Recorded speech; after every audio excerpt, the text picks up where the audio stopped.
I am honored to be the youngest child of Tom and Noreen Blythe. I'm privileged to be the husband of Anna Marie and the proud father of Emerson, Aria, Braxton, and Zane. Before meeting Anna in 2010, I consider myself agnostic, meaning I believe that there was greater power in play with God, with good and evil spirits among us, but weirdly I always struggled with the idea of a God. I am told when I was young, my parents tried to enroll me in Sunday school to provide me a foundation in religion, with the intent that when I was old enough, I could make my own decision. However, there were some roadblocks, and that door was closed. From then on, the only time I attended church would be when I stayed with my grandparents or attending weddings and funerals. It wasn't until I was 27 that I started attending church and began the study of God.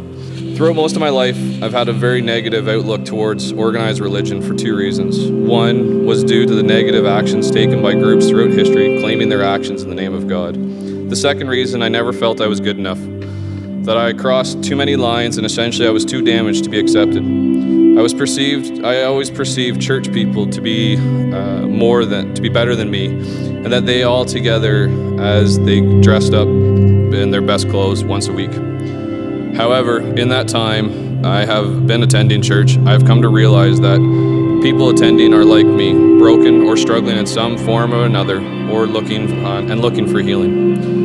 I always knew growing up, if I was physically hurt, I should go to a hospital to be healed. And if I wanted to get physically stronger, I should go to the gym.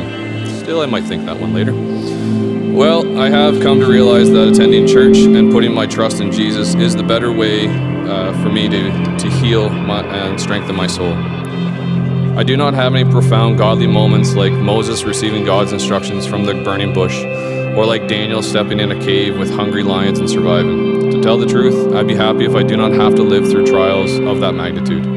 Mind you, some days raising 4 kids is a trial on its own. However, I have some subtle moments where prayers were answered, and in hindsight, I can see moments where He was guiding me before I even believed in Him. Some more memorable moments were like the day Anna was placed in my life, to the birth of each of my kids, to promotions throughout my career, to various degrees of hospital visits that our family has experienced over the years, and the day my grandfather Blythe passed away, just to name a couple. I stand up here today proclaiming my trust in Jesus, not because I am completely repaired, but more as if I feel it is the next steps in my journey to healing, being a better leader for my children, and wanting to secure a place with them in eternal life. I ask you to pray for me to be a good father for my kids, a supportive husband to Anna, and a good leader throughout community.